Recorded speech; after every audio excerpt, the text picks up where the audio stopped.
Welcome back, fellow enemies of the fire. We are here to speak about the Chicago Fire. I didn't wear black. There's no funeral procession, but boy, was it ugly. Gentlemen, how are we feeling right now about this team after this past loss? Still feels like Frank Opus is still coaching this team. It's getting tough, guys. Just a little tough lately. There's been some struggles, certainly with Chicago Fire. Am I worried? Not yet. I'm not hitting the panic alarm, but 7-2? Good Lord! 7-2. Good Lord! I was buried in that lead. That's like a 1997 MLS score. I didn't lift. I'm not hitting the panic button, but I am lifting up the lid just in case. I gotta slam my hand down. We made a guy look like R9 scoring 4 goals, and DPG, shout out to DPG's boy Andy Nahar with the 3 assists on the day. Let me say something to you, Mean Gene. Here's the thing. I recall 2 years ago, a year ago, I'm like, boy, Andy Nahar is a free agent. The Fire should sign him. And there was some idiot. Say that. Oh, man, you just went mute right there, James. I don't know what you said. You clipped. We didn't even hear you. I remember him saying this. Yeah. I remember you calling this out. So I said it on here and I said it on the podcast. I said it on Discord in the Fire chat. And then someone was like, why are we going to sign him? He's so injury prone. Did he look injury prone last Saturday? Because the guy looked like he's having a revival of a career right now. So you called that. Shout out to that guy. And you know what, man? When I'm right, I'm right. But fuck, I didn't want to be right. You didn't want to be right about that night. No, yeah. Dude. So obviously everything went wrong in a 7-2 loss. But dude, that first penalty, I'm gonna complain about. That was soft as shit because Elliott stops his kick. Like, he literally could not physically do anything else to not touch the guy, and the guy flopped. I think there should be some sort of like they need to revise a penalty rule. Like, if you're already in motion to kick the ball away and some idiot wants to throw themselves in front of it just because they want to be the first one that gets the ball, like the human body's not going to stop on a dime after you're putting motion in it. No, exactly. It was so soft. So either way, like, Elliott should know better than to swing his leg that wide. I can't see what that Nothing. says. You'll see. All right, but either way, like, that game pissed me off. Like, I think after the third, fourth goal, I think I turned off the game. I'm like, yeah, this is getting stupid. Good move. Now. Good move. No, the game moved from I was visiting my parents, and my dad, God bless him, he was like, oh my God, the girls are on TV. Let's watch them. So we started watching the Red Stars.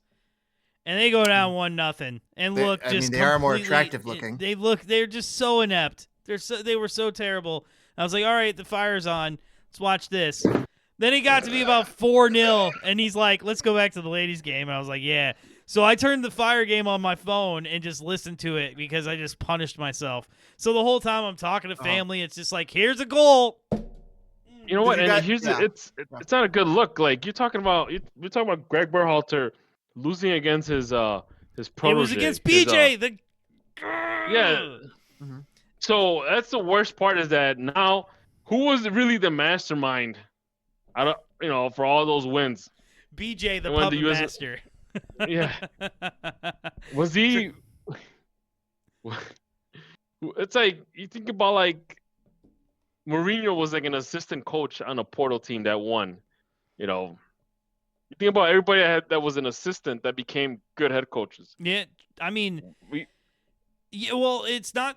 Jurgen Klinsmann was one a good example. The guy that was his assistant coach, who was he? Joachim Löw. Who was that? Yeah. I mean, you're not wrong. So, question. Did BJ outcoach Greg, or is the gulf of talent that big between Chicago and Nashville? So both. Two things. He got outcoached. Yeah, go ahead, James. Yeah, no, I agree with you. He got outcoached, and the quality of players is so much better.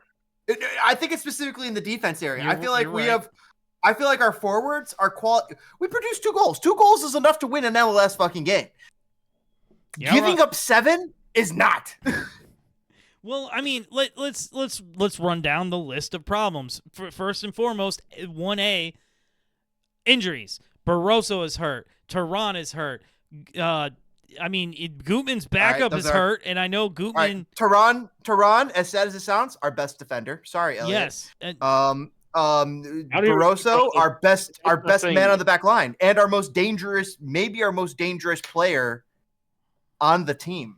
Barroso. Turan is like, I don't even like to say he's the best offender.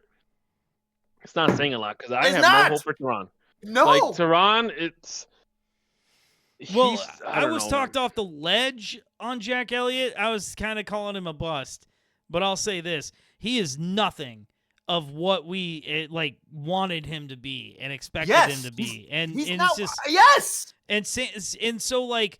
When it looked like we had the potential of Turan, the skill of Elliott, and then the stability of Sam Rogers, we had this old veteran in Omar Gonzalez, we thought we were set. And now we are not set. It's not even I don't funny. think we ever thought we were set. Us three, and if you go check our past podcasts, I know we weren't set. We always were pointing at the center backs. We're like, this is the area that concerns us. We're like, we're like Jiminy Glick. We're like, I love the forwards, but this right here is where we're concerned. At this point, you need it's almost hard not to say that you need to get a DP center back, unfortunately, because it feels like that, DPG. That's a waste of dough, though. So seriously, you guys feel like we need to spend the DP spot in the summer on a defender? I don't, but it feels like it makes sense for. We need to get another. We need to get another midfielder, man. Like, well, we need another. Where are we gonna put him? You're starting Pineda. Yeah, dude. Well, because Acosta's hurt. Acosta sucks. Well, hold on. I think Acosta has not played well this year, and I think before we all jump down his throat, I think he stopped playing well last season, in the middle of last season. Guess what? He learned those habits under Frank Cloas, and the habits aren't going away, people. I think it's more of a nagging injury that continually makes him feel uncomfortable than it is that he's fallen off. Then you know what? Then he needs to get surgery. He needs to get off the roster for the rest of the year and recuperate if that's the case. Because you're not doing anybody. Like, we're already so thin. You just said we're playing Pineda. Yeah, and DJ should be on fire too. At this point, I agree with you guys. DJ is not to the level. Let's get this kid some playing time at Fire too. Wait, DJ? Davinia or Devon. Whoa, the $5 million signing? Yeah, the guy we were all jacked up about. Yeah, the $5 million signing you're telling me needs to go to MLS2. MLS2 guys? Okay, so there's definitely quality in MLS2. I don't want to denigrate it, but if you're getting sent to MLS2 and you were just purchased for $5 million, that's a massive bust. It could be, but you're buying a massive bust. But you're buying you're buying potential. So you let him fucking get the minutes he needs, he might fulfill. Yeah, well, you know what? Potential. It's you wanna like freaking grow talent. Like when we signed Bamba, he was just kind of like a plug and play situation. He was good right off the bat. Yes. This guy, and we just took him out of a promotion relegation. Yeah. I saw him play. I was there, and I seen this man give away so many balls. Like he couldn't get passes together. He was just giving away balls. The last home game that the Fire had, not the Miami one. I literally saw the man give away a pass that led to the team scoring a goal. That let Cincinnati score a goal. He did. That did happen. I honestly think he's hot garbage. Like honestly. He got overhyped by his agent. They probably showed, the good tape. They show Stevens. Hey, Bob, bring out the good tape. They probably showed our player recruiter Michael Stevens, like, hey Mike, check out this tape of this guy I seen on YouTube. So He's there you tall go. as fuck. Yeah, it's like that's all he has. It's tall. That's it. Because he can't do much with the ball. Well, And we'll what see the fuck is this tall guy seeing? Like, he's tall. He's supposed to like be a tree. Your tree's got height. Height sees over. Like the man can literally look at the ball. The man can literally look at the ball and look across the field. Yeah. Like, So there might be bigger indications. Maybe there's bigger problems. Maybe there's some sort of maybe something happened where he just wasn't locked in for some reason. Maybe there's still potential there, but this is already. I mean, like. This is a $5 million alarming bust. Well, this don't point forget, it was still only 2019 when a prominent European player came to league and thought he could just smoke cigarettes and fucking chill. So, like, the perception, he might have thought he could come here and do, huh? Oh, Higuain. Oh yeah. Remember, he was like, "Yeah, I thought I could just come and smoke." But we've had all sorts of characters, bro. We have freaking players that go in the city and dabble with some of the white candy type of situation. Right. Well, wait, Higuain was smoking. Yeah, come on. Cigs? Yes. Like that's like Bobby Hull and Stan Mikita. That's Mark like Grace style, bro. Mark Grace smoking in the clubhouse. That's great. As a Chicago sports fan, I love it. All right. So but here's the thing. I have a question for you guys, but before I mention this question, I do have to say, instead of going to the absolute black hole of goal giving up craziness that is Omar Gonzalez, we let a 16-year-old stumble onto the field. So Chris Cups got his first minutes. Now, how'd they go? Wasn't that bad. I mean, anything could have been not bad. As long as you don't give up a penalty, you looked okay. You know what I mean? Here's Like, the thing. so he held the line after the 7th goal. So guys, here's the thing. After that game, cuts have to be made. Cuts. You would think that cuts have to be made. You know what? You would think that Greg would actually take a look at that roster and be like, you know what? There's some guys that need to go to fire too. Oh, I'm sure. I'm sure he thinks that. Now he's not totally stupid. Now that brought me to. I'm gonna look at this lineup. Kuipers, Bamba, Guti, Zinkernail. I don't have to cut any of those. Guess what? They scored 2 goals. They did but their you know job. what? But you know what? One big thing that was mentioned, and I kind of was afraid that this will happen, that Guti is beginning to kind of drift away. Already? Like, we called it? We called it. Like, we're like, hey, if Guti cannot play consistent, sell his ass because he is not doing anything. And he has not done anything the past few games. Like, he's already sell his ass after the first game of the season. That's what you should do. Because he's already kind of like drifting away. He's he's just another name on the starting lineup. Here's the thing. He's getting over guys. He's getting overpowered regularly. The kid's a spindly, not strong, skinny, small kid. And that works sometimes, but Messi's a fucking bull. Like Cristiano Ronaldo couldn't lasso as bullish. Exactly. I mean, you develop that, but Guti ain't developing it. He's not developing it. Let me ask you guys this. Would you want a Lucho Acosta type player instead of Guti on the midfield? Yes! Oh, yeah. Like 6 times the player that Guti is. Think about that. What's the point of keeping Guti this long? Let's just sell him. You just pointed it out. There's no point in keeping Guti even this season. There's no point. So you have a homegrown, but the homegrown is in a position that you need a great player, and you have not even a good player.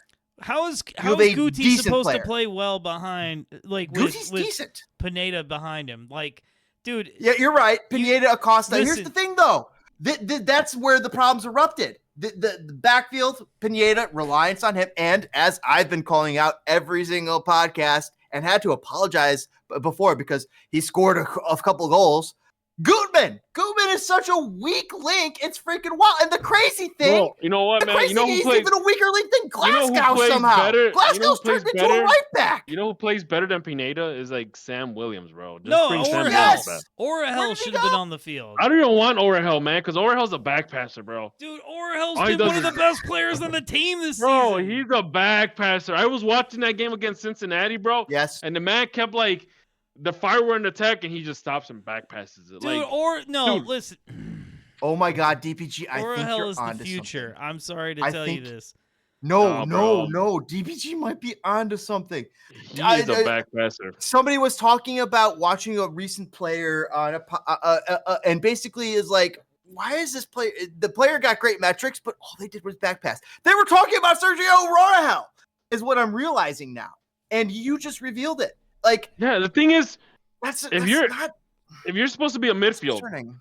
and your team's attacking, you don't look back. You look forward. You look to see what's the next available pass up front, and you try to get placed. Not. Oh wait, let me stop. Hold on. Do you know who coaches this This is team? great. No. Yes, that's what I was thinking. In bear halter ball, you stop and you turn around and you back pass. It might Yeah, be well- that might be why we thought Sergio Orahel was so good, because he fits into bear halter ball. He does exactly what bear halter wants him to do. Slow that shit down. No. Play out of the back and go I back. think this is why Mhm. I have hopes that Berhalter knows how to fucking coach this team. But at the same time, like, I can't see this man try to sign an explosive midfielder that's a playmaker that can actually, run a fast play, because he will just hold them. He will just hold them back. I think you don't. Has he ever coached one? I don't think you sign an explosive midfielder. You sign KDB, and your midfield is Orahel, KDB, and Guti. Guti and KDB would play very well off of each other.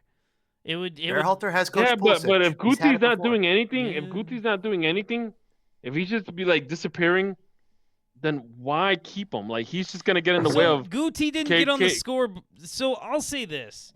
One thing, I feel like for large swaths of the Cincinnati game, we looked the better team. At no point during the Nashville game did we look the better team. Things are starting to fall apart a bit, and yes, there is the injuries. We are very cognizant of that. So, like, what's the real problem? Is it Greg the GM, Greg the coach, the injury problem? Just whose fault is this? Oh, God, Everybody's. I just no. I just figured out who is a big problem, and it's the man. It's the man we were just talking about. I'm sorry. Do you know how many assists Brian Gutierrez has? By the way, as the linchpin of the attack of our 2-goal game attack. He's supposed to be, the distributor. He's the man in the middle. Do you know how many assists he has? How many games have he played? He's played 10. Well, let me double check that. No, 6 games played. 6 games played. I say he has 1 assist. DPG? No. He has 0.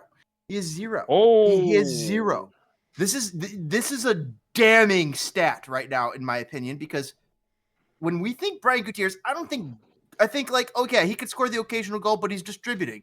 His purpose is to do a little magic, create a little space, and distribute that ball, help create a goal. Because the dude doesn't score a lot. Like, he doesn't. Like, I seen some of those scores, but he doesn't score I seen some a of lot. those rebounds. I seen some of those rebounds outside the area. He freaking skies that ball, man. Like, I'm like, oh, don't shoot, Brian. Just find a pass. So he is tied for second on the team with goals. He's got 3 goals. Zinkernagel also has 3 goals. They're the only 2 players right behind Kuipers. By the way, Gutman, plus player, or a plus player on offense, minus player on defense. Yeah, his defense, I feel like, has just gotten worse. I feel like he was better. It's been bad. No, it hasn't gotten worse. It's always been this bad.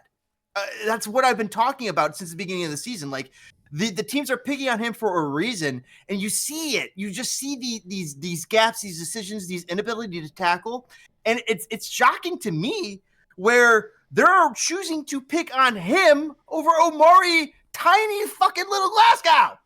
Or Barroso, man. Like, you don't see nobody trying to come. No, you don't see nobody trying to step up. Brosso's A1. Brosso is about as blue chip.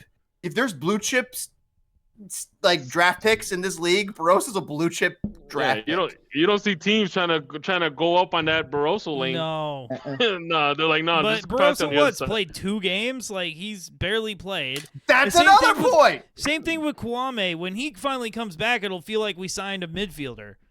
4 games for Barroso. 4 out of 10. That's kind of sucks. Guess how many games your our boy Villa has already in his short career as a Fire player? 3. 3. That's crazy. I mean, but That's how many trash. minutes total? You know what I'm saying? 89. So not even a full a full game. Now, you guys are so you're selling me on this. You guys think DP signing this summer is should be a defender? No. We don't want to. I don't want it. Okay, I'd well rather then sign hold the guy on. that's gonna be- Is it It's stupid, possible? but it fixes this team. Is it possible to sign a defender? Like, let's be honest. We can't You just sign a defender on a TAM deal. Well, yeah, okay. Is it possible to sign KDB as a DP and also get a center back that's affordable enough that also is the best center back on the team? No, guys. You need to. Here's the thing.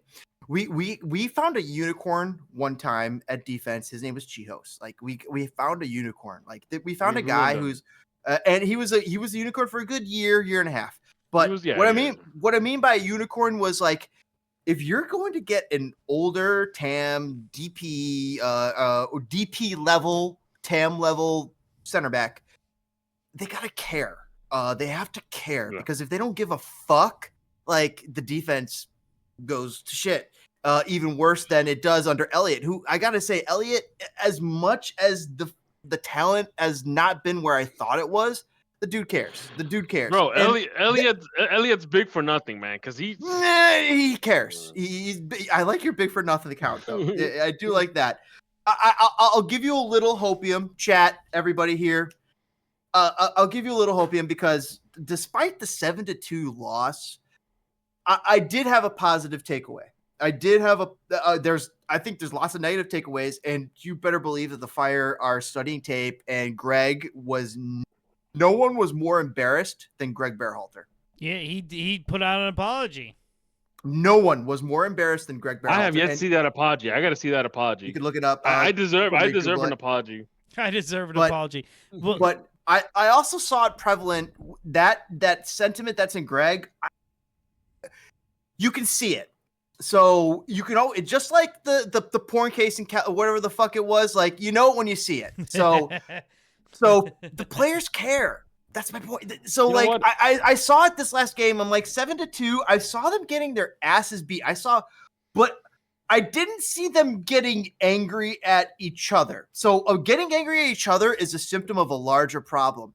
I saw them all. It was really, I know it because I've been there. I saw an internal anger. Just like Brady lets up his 7th goal. You could see his eyes. His eyes were not dead.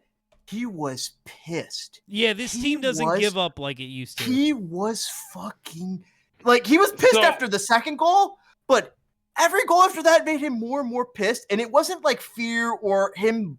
He at a certain point, a goalie always will blame a little bit of the defense and the team in front of him. And mentally inside of us, we're gonna be like, we're not gonna tell you, but we're gonna be like, they fucked up, they left me out to dry. But I'll take it for the team. That's usually what you do as a goalie, very team captain-esque. But I saw something in his. I saw like a freaking fire in his eye, and then I saw Hugo Kuipers. I saw Zink. I saw Zink step up to a ball and literally bury the fuck out of it. Buried the fuck out of it, and he was. Did you see how mad he was after he scored? Oh yeah, dude, he was so mad he could have stuck his hand in the ground and pulled out Excalibur. He was not happy. He was not happy in the least. He was so. Then I saw Hugo Kuipers score. Hugo Kuipers was so mad he could have punched a funny joke. Punched a funny joke. Yeah, yes. There we go. He could have punched the post. These guys, and then they grab the ball like duty right back. And what I saw from these guys, despite a team that just got absolutely flounced and destroyed and terrified and dismantled and undetactified. Like everything fell apart. I saw a team and a set of individuals that individually they seem to blame themselves, and they took that blame on, and it really like that chip on that shoulder was self-developed, and that stuff sometimes it's not the festering. It explodes into all of a sudden, the fire and being a little bit more consistent. All of a sudden they're in 5th or 6th place, but right now they're in 11th place. This is bad. Where we're at right now is bad. Yeah, once you drop out of the playoffs, there is signs where it can get better. You're right, but I think there are signs where here's a measuring stick, man. Here's going to be the measuring stick from this point on. Like after this game, the team could go 2 ways. It can be so pissed off, like James said, that they're actually going to be playing better and actually win games, or they're just going to stop fucking giving a care and just they're going to start blaming each other. Well, yeah, they're going to start blaming each other. And on that note, we have 2 big games coming up before we record again. Mm-hmm. Number 1 is Orlando comes to town. Orlando is in 7th place. Beatable. Yep. Very beatable. Orlando is one of those teams like the Chicago Fire, always beatable. Here's the thing: a win could take us back to the playoff spot. Like we're not that far off from a playoff spot. We're right next to it. Yeah, I'm not like a rational person. I'm like a light switch right now. So anytime we are ranked under the playoffs, I'm Greg out. And anytime we are in the playoffs, I'm like, believe the process. So that's just how I feel this season. Seriously. Guys, we have a problem. What's that? Houston, we have a problem. Chicago Fire play May 3rd, Saturday, Chicago versus Orlando City at 7:30 p.m. The following game, as Toke was just talking about, but has not yet mentioned what is happening, it is U.S. Open Cup round of 32. That'll be happening Wednesday, May 7th at 7 p.m. against Detroit City FC, who, frankly, USL, let's go. They're gonna travel. They're gonna travel heavy. I hope Detroit City either embarrasses Chicago, puts up a fight, and gets destroyed. My number one is I want Detroit City to try so fucking hard, and for Chicago to just shit on them. That's number great. That would be great. That's what I want. Number Here's 2, the thing, though, if that's not what's going to happen, then I want Detroit City to win. This is the only chance to get a trophy right now. Well, not only just a trophy, but this is so in the last decade. This is the we all get excited for this, and this is we're gonna be the laughing stock of the league because we're gonna get punched in the face, and it's gonna be at home, and it's gonna be by a lower league team, and it's gonna be embarrassing. And God damn it, I don't want that to happen this year because Detroit will never shut up about it, and they roll deep and they roll hard. And I don't know about you, DPG, but they last week were trying to give me 8 extra tickets to the game. So we are not going to roll deep. We are not going to roll hard. I mean, I'm going to be there. I might miss Orlando to make up for the fact that I am going to the Detroit game 100%. I hope you do. I think that's going to be a blast. I can't go to that. I'll be golfing. I was going to say, you sure you don't want a ticket, James? Oh my God. DPG. I 100% am legitimately golfing that day, and I'm so fucking excited about it. I already got our foursome. We're so excited. DPG, roll hard with me, buddy. Come on. But if I wasn't golfing that day, I would have maybe gone to that one because I want Detroit City to raise some hell, but at the same time, I want Chicago to destroy. However, I got a question for you guys because I'm finding myself a little bit about this question in my mind. So, what if we win it all? I'm talking about the U.S. Open Cup. I'm not talking about MLS Cup because now let me put a little caveat on that. What if we win it all, the U.S. Open Cup, and don't make the playoffs? That's still a failure, in my opinion. In my opinion, it's still a failure of a season. The Open Cup thing will be cool, but I can't. Do you want to be Sporting Kansas City or do you want to be Chicago Fire? I want to be Batman. Anyway. All right. Seriously, though. Guys, let's make fools of ourselves right here and now. Orlando game. The Orlando game. Prediction time. 2-3-3-2. You know what? I think this is it. I think this might be the game to Fire win. At home, 2-0. Soldier Field, yeah. Oh, that makes more sense than 3-2. I'm going 3-2. The defense is awful. The defense is awful. We have to program. Okay, let me interplay you guys into my little math here. Chicago Fire averaging 2 goals a game. Just so start there. Start with Fire with 2. Chicago Fire defense worse. Let me do a little double check. MLS table. Well, while James double checks, I'll say check. the most boring answer. It's going to be 1-1. It's going to be a 1-1 draw. Okay. We're not gonna jump out of that, but Chicago Fire have simultaneously the best offense in MLL as well as the worst defense in MLL. MLL. What the hell is MLL? MLS. Major League Lacrosse. Come on, dog. Major League Lacrosse. Chicago Fire have 18 goals scored, which is good for second best in the league, right after Nashville, who we lost to last week, who has 19 goals. Well, I mean, come on. They got 7 this week. Like, had they not gotten 7? Oh, my gosh. You're right. Because our defense is a sieve and has given up 22 goals, which is good for worst in the entire league. Listen, at least we get to see goals this league year. Worst. Our defense is actually league worst. So let's program 2 goals for the other side. Hence my 3-2. I hope Chicago win 3-2. All right. So you said 2-0, right, DPG? Yep. Okay, I said 1-1. You said 3-2. 3-2. Now, to me, the Orlando game, I don't even care about. The big game to me is Detroit. So, with the U.S. Open Cup, because you want them to win some silverware. I mean, I want, right? yeah. It'd be nice. And make the playoffs. And also, yeah, I mean, don't be embarrassed. Toke wants to go to Costa Rica to see the Fire play against Saprissa. That would be fucking sick. Dude, beautiful. Enemies and you better believe the wife would be involved. To Joe Public. Dude, I told you guys, if the Fire play a Honduran team, I'm flying to Honduras. Oh right? my God. The wife would be all about it, wouldn't they? The wife would be all about it. I would tell the wife, look, I'm just going there for 2 days. I'm gonna stay at the they nice wouldn't want to hotel. Go. Kidding me? They'll probably want to go. They would want to go, but they wouldn't want to go. They'll just be like, you leave me at the beach, honey. I'll go. Oh yeah, no, of course. All right. But either way, man, it's the Detroit game. What do you guys got? What do you think?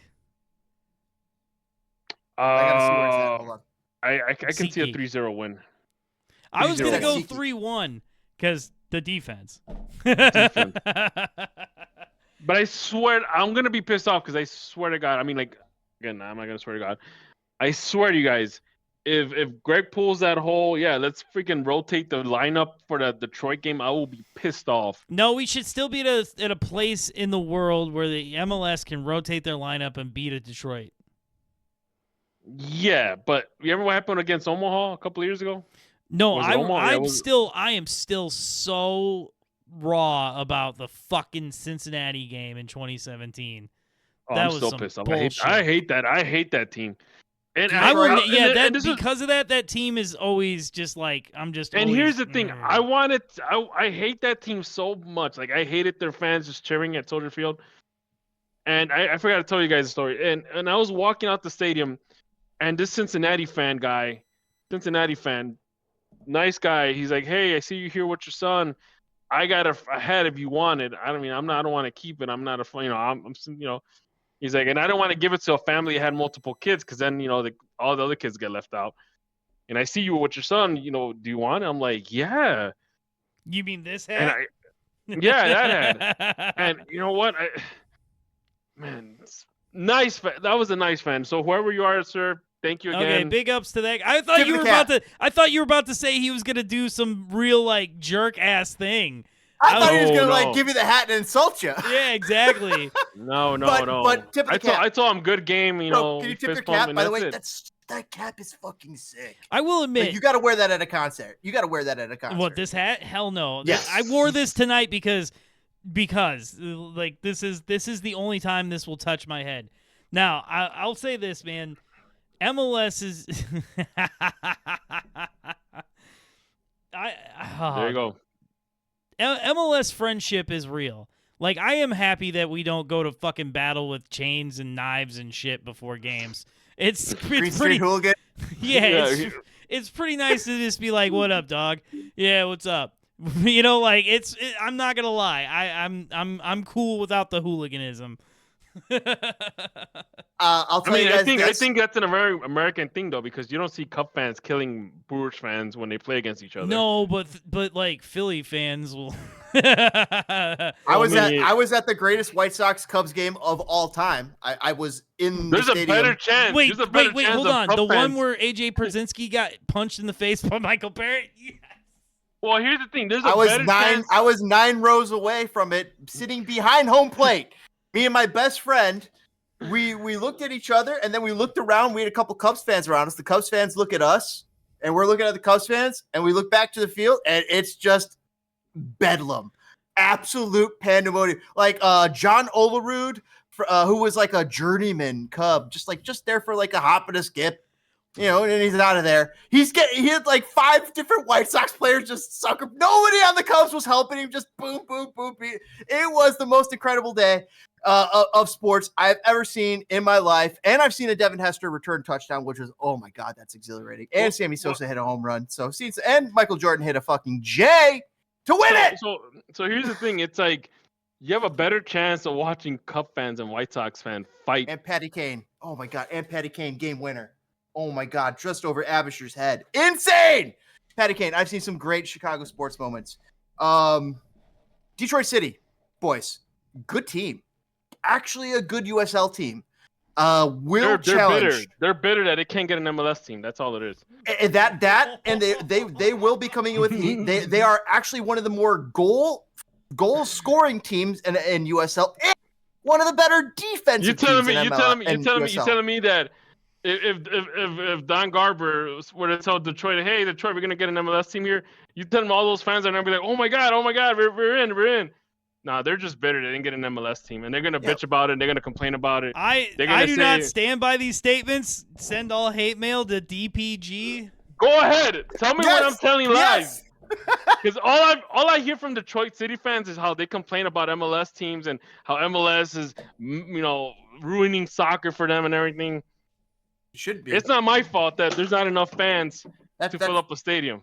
I was on the Detroit side until you said that, because that sounds like a little snowflakey behavior. That's just a little like, oh my gosh, oh my gosh, like, dude, come on, they literally complained. Like, their fans were complaining against MLS. Like, why haven't they picked us?